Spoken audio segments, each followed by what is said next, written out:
Saya tak sangka kita ni yang selalu kononnya melaung-laungkan, apa orang kata, sorry lah walaupun saya tak sangat agama Islam, tapi kadang-kadang bila ada penindasan terhadap orang Islam, saya tengok semua sokong, walaupun bukan orang negara kita, punyalah laungan yang hebat, kita perlu tolong, kita perlu kasihan. Tapi mana pergi kasihan you pada orang seagama tetapi satu negara? Satu negara macam tu ke boleh buat kat orang? Macam tu ke kita punya adat? Saya pelik lah, saya tak pernah jumpa rakyat Malaysia yang boleh jadi begitu kejam. Anak-anak kecil tengok, wanita tengok. Saya paling tak boleh tahan masa yang dia pergi basuh muka sakit mata. Time tu pula you boleh tendang muka dia. Manusia apa jenis orang ni? Mari kita gas.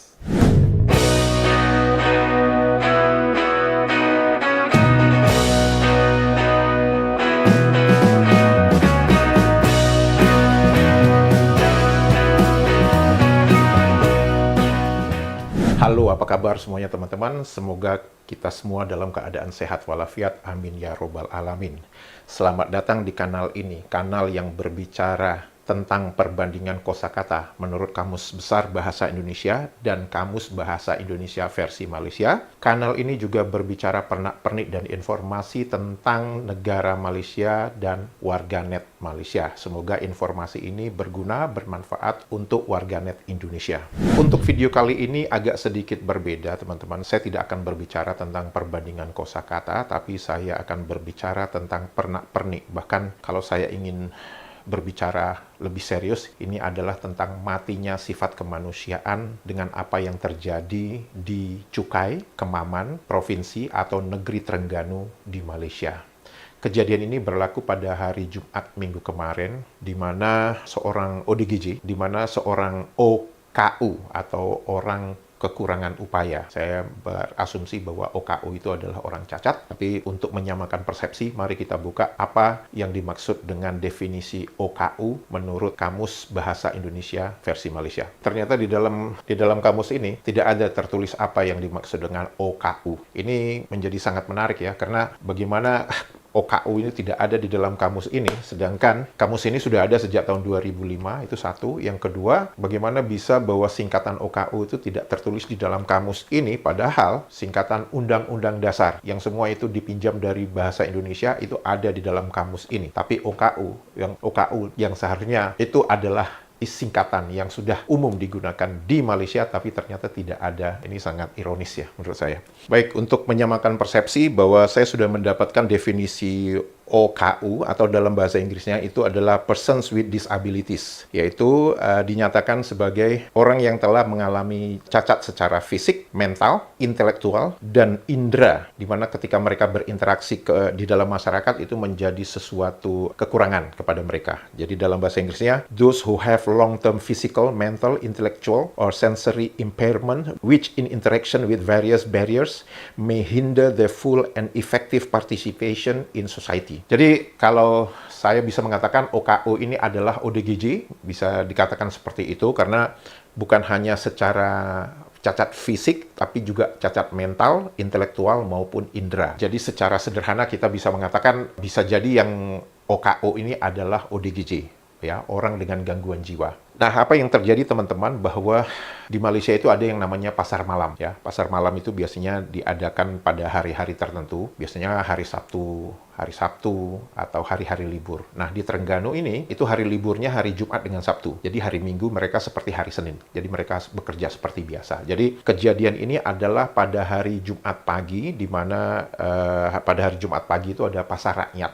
Pasar rakyat itu ya pasar yang kayak misalkan di lahan parkir begitu ya. Kemudian mereka mendirikan tenda-tenda jualan begitu. Nah, si bapak ini yang mengalami kejadian ini menabrak salah satu panci atau wajan, di mana di dalam wajan itu sudah ada mie yang untuk dijual kepada calon pelanggan. Nah, si bapak ini menabrak mungkin kompornya dengan wajannya itu dengan sepeda motor. Kemudian si bapak itu tidak lari dari tempat itu. Si bapak ini mengatakan bahwa dia akan mengganti berapa kerugian yang dialami oleh si penjual ini. Nah, si penjual ini sepertinya ingin memanfaatkan kesempatan sehingga si penjual ini mengatakan bahwa kerugian saya 10.000 ringgit. 10.000 ringgit itu sekitar 35 juta. Padahal itu hanya warung yang hanya tenda dan kerugiannya itu hanya ya mungkin kompornya, kemudian wajannya dengan ya mie-nya itu gitu loh. Si bapak yang menabrak warung ini itu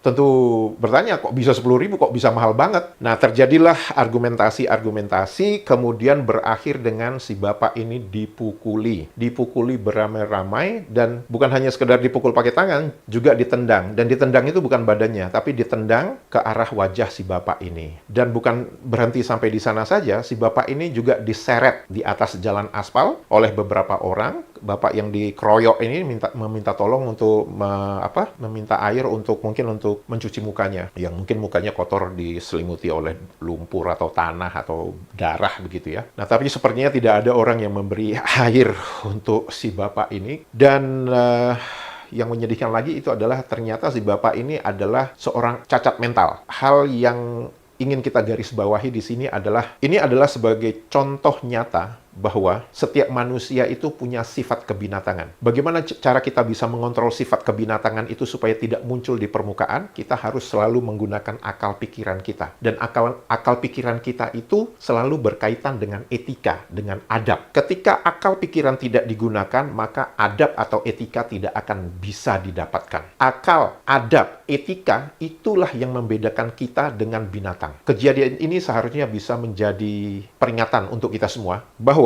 ketika kita berargumentasi tanpa menggunakan akal, tanpa menggunakan logika berpikir yang waras dan sehat, maka etika dan adab tidak akan ada. Dan itu sama aja kita merendahkan diri kita seperti binatang, seperti mereka yang mengeroyok bapak yang mengalami cacat mental ini. Seorang lagi individu ditahan berhubung insiden memukul seorang lelaki OKU di Pasar Tani Bandar Cukai Terengganu kemarin, menjadikan 4 diberkas setakat ini. Sementara itu, keluarga OKU berkenaan kesal dengan kejadian tidak berperi kemanusiaan itu yang menyebabkan mangsa cedera teruk. Luluh hati isteri mangsa Faridah Abdul Karim, 44 tahun, setelah menyaksikan rakaman suaminya, Ahmad Nur Al-Faizan Jusoh, 47 tahun, dipukul beberapa individu. Dia hanya mengetahui insiden itu daripada rakannya selepas visual kejadian tular. Ketika ditemui di rumahnya di Kampung Mak Cili, Faridah berkata dia amat terkejut dan sedih kerana suaminya diperlakukan dengan kejam. Sampai kawan tu minta maaf pun, sepak lagi muka dia. Hegek lagi dia. Tambah lagi mi goreng dalam muka dia. Teruk sangatlah dia buat tu. Video sepak muka tu betul-betul sakit hati ya. Betul-betul sakit hati ya. Saya bukan nak kata pakcik tu betul, tapi saya sangat malu. Saya sangat sedih melihat rakyat Malaysia yang boleh jadi begitu kejam, begitu zalim, sampai boleh hilang sabar, yang boleh pukul orang, heret orang. Saya tak sangka kita ni yang selalu kononnya melaung-laungkan, apa orang kata, sorry lah walaupun saya tak sangat agama Islam, tapi kadang-kadang bila ada penindasan terhadap orang Islam, saya tengok semua sokong, walaupun bukan orang negara kita, punyalah laungan yang hebat, kita perlu tolong, kita perlu kasihan. Tapi mana pergi kasihan you pada orang seagama tetapi satu negara? Satu negara macam tu ke boleh buat kat orang? Memanglah marah. Apalah sangat kehilangan tu. Kalau hari ni hilang 500, esoknya mungkin Tuhan akan ganti balik lebih baik, rezeki yang lebih baik. Tapi dosa pukul orang macam tu sampai boleh hilang sabar, macam tu ke kita punya adat?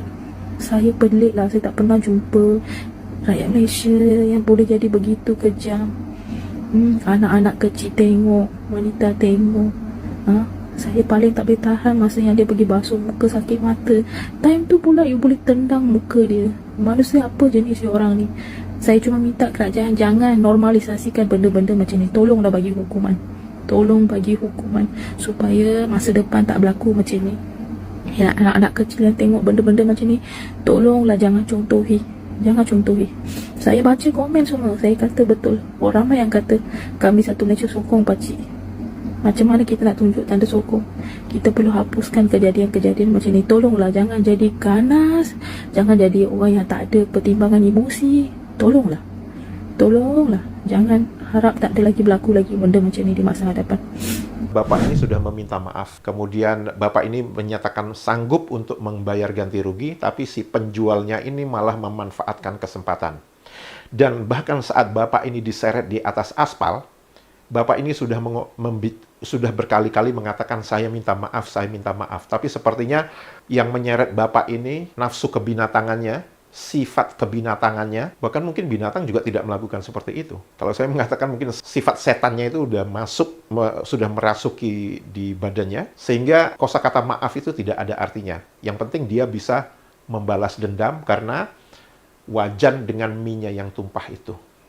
Dan semoga ini menjadi pelajaran untuk kita semua, terutama kepada warganet Malaysia yang selalu memberikan komentar dengan kata-kata kasar, tidak ada adab, tidak punya etika, bahwa yang membedakan manusia dengan binatang itu adalah adab dan etika serta akal. Jadi jangan biarkan saya mempunyai asumsi kepada Anda, warganet Malaysia, yang memberikan komentar di kolom komentar ini dengan tanpa adab, tanpa etika. Jangan biarkan saya mengasumsikan bahwa Anda seperti binatang. Jika video ini informatif dan bermanfaat, dan teman-teman bisa mengambil hikmah atas kejadian yang terjadi di Malaysia ini, jangan lupa komentarnya dan jempolnya. Untuk itu saya mengucapkan terima kasih. Sehat walafiat selalu. Jaga